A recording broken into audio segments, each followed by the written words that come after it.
Un bolso. Los antiguos samaritanos estaban más que familiarizados con los bolsos, o quizás con objetos que la gente moderna percibe como tales. Nadie debería haber encontrado esto en un desierto árido, sin ruinas, sin registros y sin historia.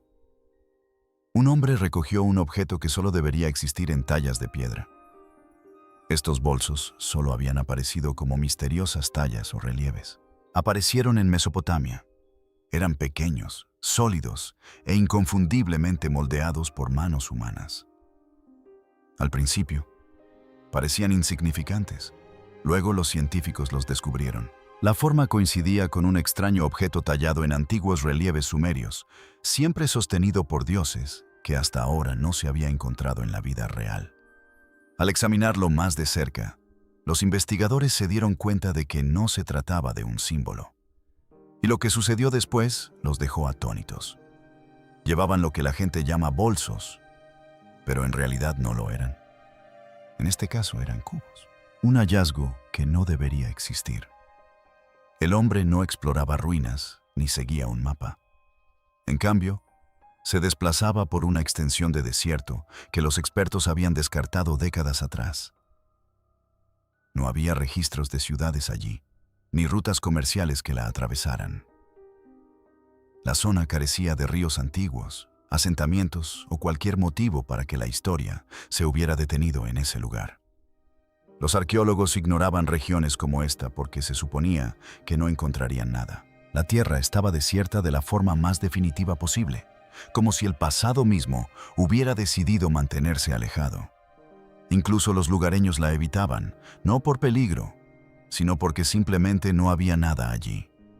No había historias ni señales, solo arena, piedra y un silencio que resultaba pesado más que apacible.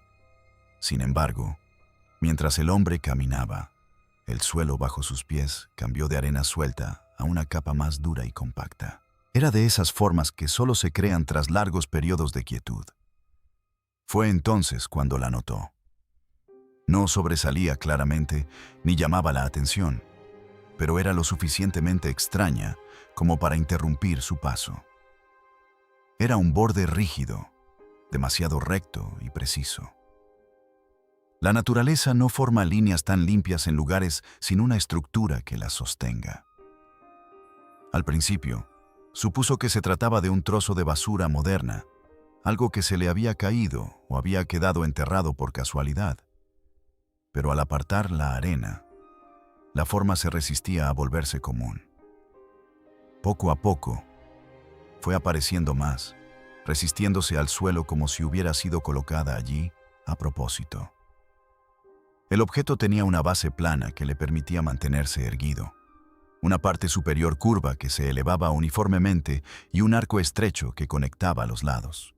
El arco no era decorativo, ya que tenía el tamaño preciso para una mano humana. No era grande ni simbólico, sino práctico, equilibrado y diseñado para ser transportado. La civilización nativa de Maui también incluyó una forma similar a un bolso en sus tallas religiosas. Las proporciones eran exactas de una manera que resultaba profundamente inquietante porque nada más a su alrededor compartía esa precisión. La superficie contaba su propia historia. Unas leves estrías recorrían los laterales, no simples arañazos, sino marcas de desgaste repetidas. Los bordes estaban alisados de forma irregular, como si los dedos hubieran tocado los mismos puntos una y otra vez durante mucho tiempo. No se trataba de erosión por tormentas de arena o agua. Era el resultado del contacto y el uso. Fuera lo que fuese aquel objeto, había sido recogido, movido y utilizado. Y sin embargo, yacía solo en un lugar donde nadie debería haber estado jamás. Fue entonces cuando la sensación cambió. El descubrimiento dejó de generar curiosidad y se convirtió en algo extraño. La forma desencadenó una reacción inmediata e incómoda en su mente. Ya la había visto antes, no como un objeto, sino como una imagen. Y no en una vitrina de museo, sino tallada en piedra hacía miles de años. El reconocimiento le produjo una sensación de pavor más que de emoción. porque aquello que recordaba nunca debió haber existido en forma física. Más tarde, al examinar imágenes y artículos académicos, la coincidencia fue innegable. El objeto aparecía en antiguos relieves sumerios y sellos cilíndricos. Tallados en piedra mostraban dioses, reyes y figuras aladas que sostenían un extraño objeto con forma de bolso por el asa. El objeto en manos del hombre coincidía con esos tallados en escala, forma y proporción con una precisión inquietante. La base plana, la parte superior curva, la posición del asa e incluso la ligera asimetría coincidían con su representación en el arte antiguo. No se trataba de una réplica inspirada, sino del mismo objeto plasmado en 3 dimensiones, reposando en un desierto que no tenía derecho a contenerlo. En ese instante, todo cambió. Algo había sido colocado allí hacía mucho tiempo, oculto donde nadie pensaría buscar, esperando no ser descubierto, sino permanecer en el olvido. Y los científicos debían llegar al fondo de qué se trataba exactamente. Los estudiosos de los iconos siempre lo llamaban símbolo. Durante miles de años, el misterioso bolso apareció en tallas, sellos cilíndricos y relieves mesopotámicos. Y actúa como un bolso. Como dice el viejo refrán, debe ser un bolso. Pero estoy aquí para decirte que no lo era. Y te lo voy a demostrar en 3 minutos o menos. Empecemos. Nunca fue sostenido por figuras comunes. Reyes, dioses y seres alados lo sujetaban, con los dedos cuidadosamente aferrados a su asa. La presencia del objeto era deliberada, calculada y asociada con la autoridad, el juicio o el control. Su forma nunca cambiaba, y cada representación mostraba las mismas proporciones, la misma curva y el mismo agarre. Los eruditos asumían que simbolizaba el poder, el conocimiento sagrado o la autoridad divina, algo abstracto, intocable y confinado a la imaginación. Pero las imágenes se mantuvieron constantes a lo largo de los siglos. Cada grabado y cada sello repetían fielmente la forma.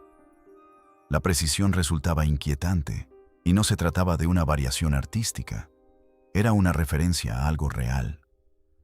Las figuras no lo imaginaban, sino que lo registraban y reproducían con exactitud geométrica. El diseño del icono transmitía una sensación de control, de algo que podía manipularse, levantarse y transportarse, algo tangible.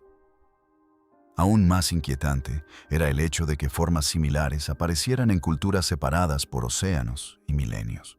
Egipto, el Valle del Indo y Mesoamérica, regiones que, según el conocimiento actual, no tuvieron contacto entre sí, produjeron símbolos sorprendentemente similares.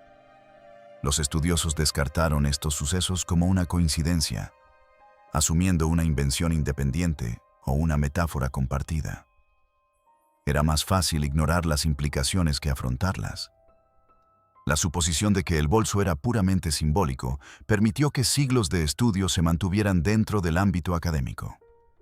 Los debates giraron en torno al significado, el contexto y el ritual, pero nunca sobre la realidad física. Nadie había visto ni sostenido uno. Esto hacía que el objeto fuera intocable y permaneciera encerrado en piedra hasta el día en que emergiera del desierto. De repente, el símbolo ya no era distante. Era tridimensional. Yacía en un lugar donde nunca se había registrado la existencia de una ciudad sumeria. Cada línea, curva y surco coincidía con los grabados. No se trataba de una variación ni de una interpretación aproximada. Era el mismo objeto. Había sido moldeado, manipulado y abandonado. Algo que durante mucho tiempo se consideró una metáfora se había vuelto terriblemente real. Las implicaciones eran inmediatas e ineludibles. Si el objeto era real, entonces los grabados no eran una exageración simbólica, sino documentación. Eran evidencia de una práctica, una función, un ritual o una tecnología que los humanos habían perdido o que se les había impedido recordar. Los eruditos ya no podían escudarse en la abstracción. La existencia del objeto suscitaba interrogantes. ¿Cómo había viajado? ¿Por qué se conservaba allí? ¿Qué contenía en su día? Y, lo más inquietante, ¿por qué lo habían dejado en un lugar donde nadie debería haberlo encontrado? Una vez que el artefacto entró en el laboratorio, la ilusión del simbolismo se desvaneció por completo. El objeto podía medirse, analizarse y pesarse. Y los científicos pronto descubrirían que este hallazgo conllevaba consecuencias mucho más oscuras de lo que nadie había imaginado, demostrando su antigüedad. Diversas culturas alrededor del mundo poseen ilustraciones similares de objetos parecidos a bolsos, lo que despertó curiosidad y especulación. Cuando el objeto llegó al laboratorio, el escepticismo fue generalizado. Un descubrimiento así en un desierto remoto podría explicarse fácilmente como una manipulación moderna o un engaño. Pero al examinarla con microscopios de alta potencia, la realidad se hizo innegable. La superficie presentaba patrones de erosión imposibles de fabricar. Pequeños arañazos, desgaste irregular y abrasiones microscópicas recorrían cada rincón. Eran inconsistentes, impredecibles. El tipo de detalle sutil que solo siglos de manipulación y exposición pueden crear. Ningún falsificador moderno podría reproducir esa aleatoriedad. Cada línea delataba su antigüedad. Las pruebas de materiales añadieron otra capa de imposibilidad. La arcilla se había mezclado con fibras orgánicas mediante un método característico de los primeros artesanos sumerios. Sin embargo, estos materiales no eran originarios del desierto donde se había encontrado el objeto. No existía ninguna ruta conocida, ninguna red comercial, ni ninguna civilización que pudiera explicar cómo semejante artefacto había llegado a esa extensión árida y sin vida. La anomalía en sí misma era inquietante. Se trataba de un vínculo tangible con una cultura que supuestamente existió a miles de kilómetros y años de distancia, latente donde no tenía derecho a estar. La datación por radiocarbono de las fibras confirmó el peor escenario posible para la historia establecida. El objeto no era una réplica ingeniosa, ni una falsificación, ni siquiera una reliquia mal atribuida. Databa de la época sumeria temprana, y eso por sí solo bastó para desconcertar a los eruditos. La implicación era inmediata. Un objeto fabricado hace miles de años había terminado lejos de su origen, sobreviviendo a condiciones que nadie habría predicho. El desierto la había conservado a la perfección, pero también la Bioama había ocultado durante siglos, haciendo que la humanidad desconociera su existencia hasta ahora. El análisis de las marcas de herramientas disipó cualquier duda sobre su autenticidad. Los grabados, surcos y hendiduras mostraban signos inequívocos de haber sido tallados a mano con herramientas de piedra primitivas. Las líneas de presión reflejaban el trabajo minucioso de un artesano experimentado y con intención. Cada surco y muesca se correspondía con técnicas sumerias conocidas, pero el desierto que lo rodeaba no ofrecía explicación alguna a su presencia. Este objeto era antiguo, auténtico y creado con esmero. Llegados a este punto, el consenso dentro del equipo era desalentador. El bolso no solo era auténtico, sino que además desentonaba por completo. Esto implica que estas bolsas son objetos importantes, no utensilios cotidianos. Pero si no se trata de una bolsa común y corriente, ¿para qué se habría utilizado? Esto contradice la cronología de los movimientos humanos, la difusión cultural e incluso el comercio. ¿Cómo pudo aparecer algo tan precisamente sumerio en un lugar donde nunca se había documentado la presencia de sumerios? ¿Qué se había perdido u ocultado a plena vista durante milenios? El artefacto había pasado de ser un símbolo a una realidad, de una teoría a una prueba irrefutable. Y sin embargo, demostrar su antigüedad era solo el principio. La siguiente pregunta, una que aterrorizaría aún más a los investigadores, era inevitable. ¿Qué contenía? ¿Por qué estaba diseñado de esa manera? ¿Y por qué lo habían dejado en un lugar donde nadie debería haberlo encontrado? Una vez que los investigadores pudieran mirar dentro, los secretos del objeto comenzarían a revelarse a sí mismos, y con ellos, una realidad mucho más oscura de lo que cualquiera hubiera anticipado. construido para contener algo. Versión oscura. Cuando llegaron los resultados de las radiografías, el laboratorio quedó en silencio. Dentro del bolso, aparentemente sencillo, los investigadores descubrieron cavidades talladas con precisión. No se trataba de huecos accidentales ni de cavidades ornamentales. Cada compartimento estaba diseñado con precisión, como si albergara algo valioso y potencialmente peligroso.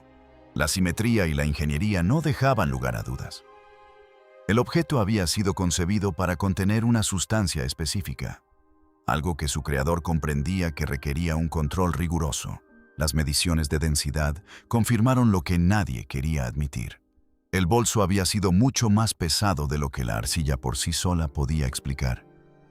Lo que fuera que contuviera era concentrado, denso y específico. No se trataba de un recipiente para guardar grano, semillas u objetos cotidianos. Estaba diseñado para una sustancia que requería control de peso, estabilidad y protección. La precisión con la que se reforzaron las paredes internas evidenciaba un profundo conocimiento de la distribución de la tensión. Esto implicaba un conocimiento de la física y la resistencia de los materiales que parecía estar siglos por delante de lo que se esperaba de los primeros artesanos mesopotámicos. Al mismo tiempo, no se encontraron grietas, fracturas ni señales de colapso. La estructura estaba impecable y construida para perdurar. Estas cámaras eran originales, no producto de la erosión ni de modificaciones posteriores. Alguien se había asegurado de que lo que hubiera en su interior permaneciera seguro, intacto y sin alteraciones a lo largo del tiempo. El objeto había sobrevivido milenios, no por casualidad, sino porque había sido diseñado para perdurar.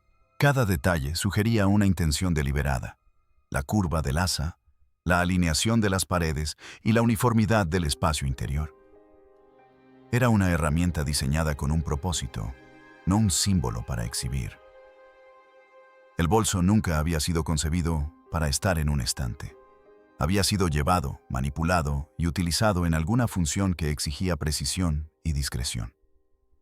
La comprensión fue simple y aterradora. No se trataba de un objeto ceremonial. Era un objeto funcional, un contenedor para algo que requería control, conocimiento y un manejo cuidadoso. La tensión en la sala aumentó mientras los investigadores debatían las implicaciones.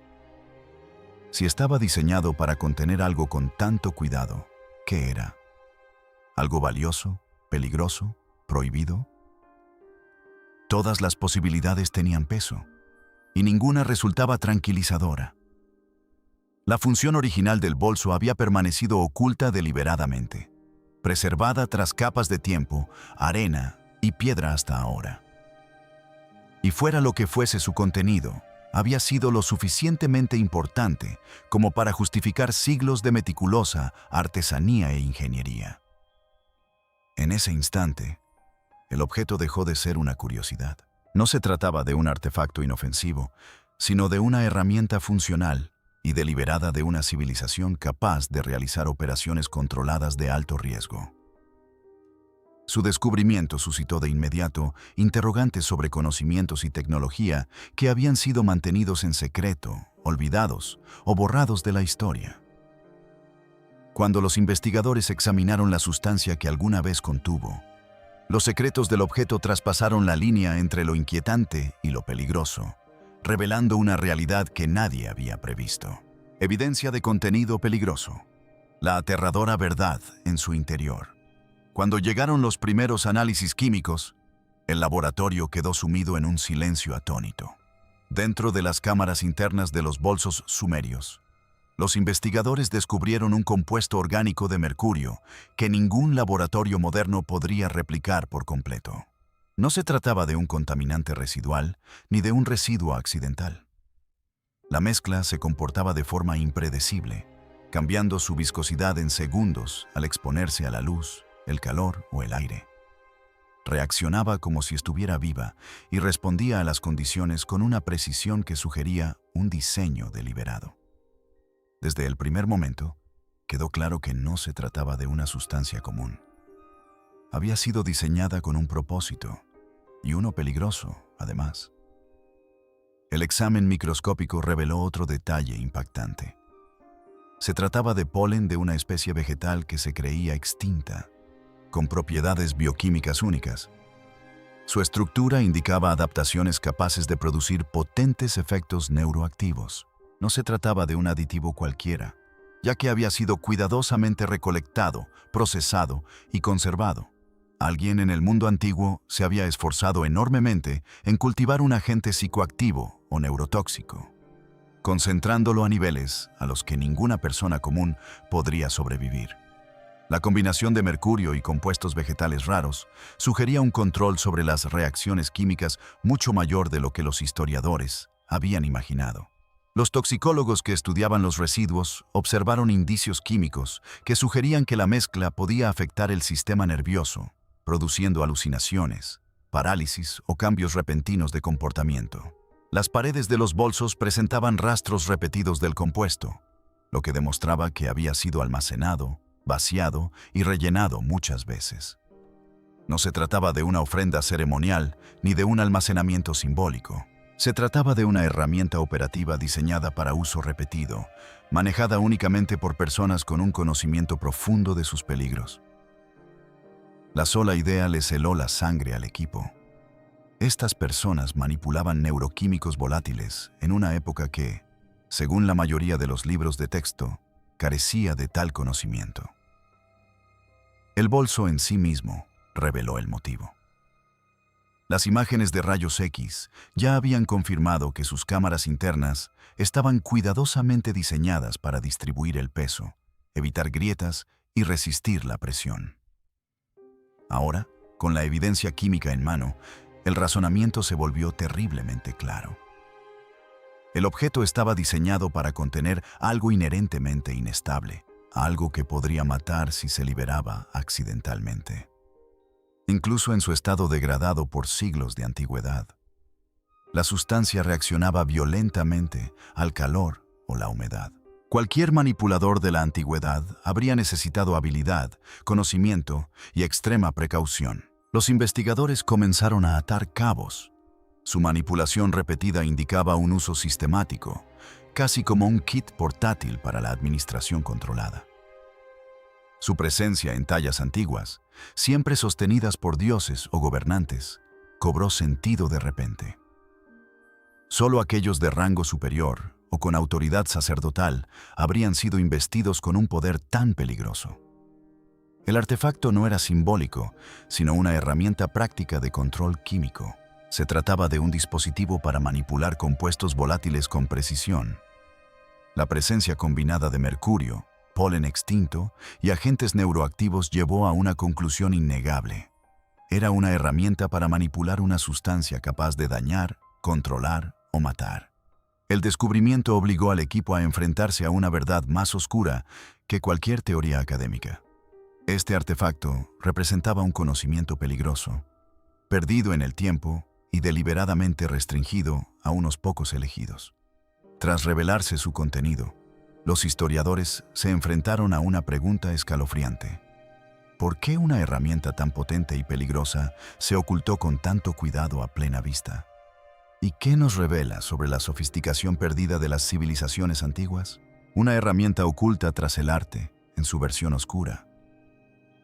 Tras confirmarse su contenido, todas las suposiciones sobre el arte, la religión y la jerarquía de la antigüedad se desmoronaron al instante. El objeto era una herramienta literal diseñada para contener algo volátil, tóxico y potencialmente letal. Lo que durante mucho tiempo se había estudiado como iconografía era, en realidad, una representación de tecnología restringida. Los grabados no eran exageraciones de poder, sino instrucciones, advertencias e indicadores de estatus para aquellos a quienes se les confiaba un conocimiento mortal. Su presencia en manos de dioses, reyes y figuras aladas cobró sentido de repente. La autoridad no era meramente simbólica. Dependía de la capacidad de controlar lo que contenía este objeto. La imaginería divina era un velo que ocultaba el control operativo real. La ausencia de otros ejemplos supervivientes se volvió escalofriantemente lógica. No eran objetos para desechar, ya que cualquier recipiente que alguna vez contuviera tal compuesto sería recuperado, desmantelado o destruido para evitar su mal uso. La escasez misma de ejemplos físicos no era casualidad. Sugería una supresión deliberada en un esfuerzo consciente por borrar el conocimiento peligroso de la historia.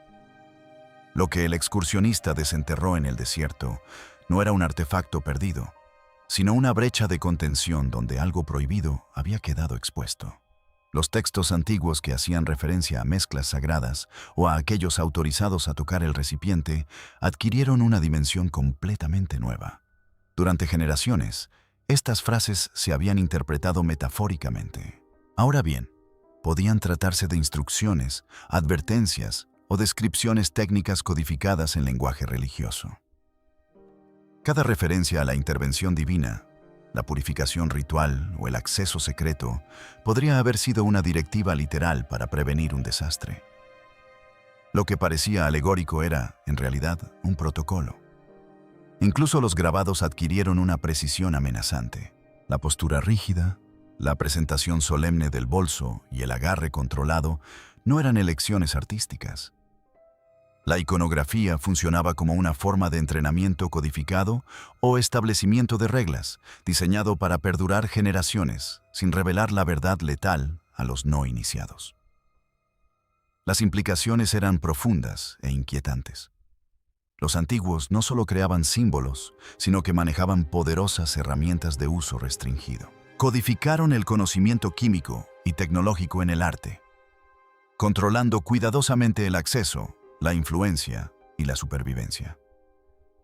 Lo que se había descartado como mitología, simbolismo o decoración era, de hecho, un registro de peligrosa competencia y conocimiento que los humanos no debían redescubrir a la ligera.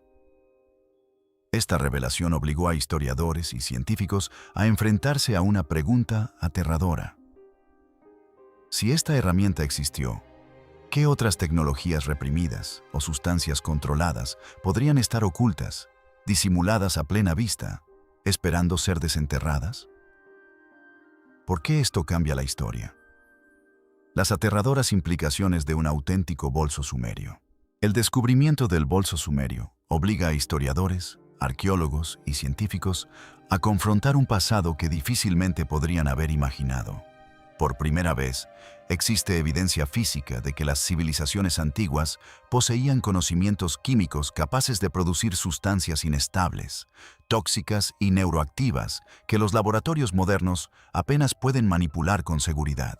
La suposición de que las primeras sociedades dependían únicamente de herramientas sencillas, materiales ceremoniales o gestos simbólicos se ha desmoronado. Estas personas manipulaban sustancias químicas volátiles con precisión, control y propósito. Las implicaciones de tal dominio son aterradoras. El control sobre estas sustancias habría representado una inmensa forma de poder. Los sacerdotes o gobernantes sumerios de élite representados aferrando el bolso en las tallas no eran meras figuras simbólicas, sino custodios de potentes herramientas bioquímicas. Con estos compuestos, podían curar, incapacitar, influir en el comportamiento o matar. La autoridad se imponía no solo mediante ejércitos o leyes, sino también mediante el dominio de sustancias que podían alterar la mente y el cuerpo. El símbolo del bolso se transforma de iconografía en una insignia literal de control exclusivo sobre un conocimiento peligroso. Aún más inquietante es la recurrencia global del motivo del bolso. Símbolos con proporciones idénticas aparecen en culturas separadas por océanos y siglos. Este patrón sugiere algo más que una coincidencia. Apunta a una red perdida de intercambio de conocimientos y a una cadena de entendimiento sobre compuestos volátiles y herramientas restringidas que abarcaba continentes. Los químicos antiguos pudieron haberse comunicado, intercambiado métodos o replicado sustancias entre civilizaciones, dejando tras de sí solo grabados crípticos y ecos artísticos. La posibilidad de que conocimientos bioquímicos peligrosos circularan por todo el mundo desafía todo lo que damos por sentado sobre el aislamiento y la sofisticación de las sociedades primitivas. La existencia del objeto también pone de relieve la fragilidad del registro histórico. La arqueología depende de lo que sobrevive. Las herramientas diseñadas para manipular compuestos letales estaban destinadas a desaparecer. Fueron recuperadas, desmanteladas o destruidas deliberadamente. La comprensión que la humanidad tiene de la ciencia antigua es incompleta y posiblemente omita campos enteros de la química experimental que desaparecieron intencionalmente para evitar su mal uso. El pasado no solo se perdió con el tiempo, sino que se borró por motivos de seguridad, secreto y control. Este descubrimiento suscita alarmantes preocupaciones en la actualidad. Si un bolso sobrevivió enterrado en un desierto durante miles de años, otros podrían seguir existiendo, sellados en la tierra, conteniendo toxinas inestables que podrían reaccionar violentamente al ser alteradas. Las excavaciones, consideradas seguras durante mucho tiempo, ahora conllevan riesgos ocultos. Arqueólogos, historiadores e incluso buscadores de tesoros ocasionales podrían exponerse a sustancias químicas que las sociedades antiguas diseñaron cuidadosamente para que sus sucesores evitaran. En definitiva, el bolso de Sambria no es un símbolo de autoridad. Es un símbolo de acceso a conocimiento secreto, de control y de materiales que desafían a la ciencia moderna.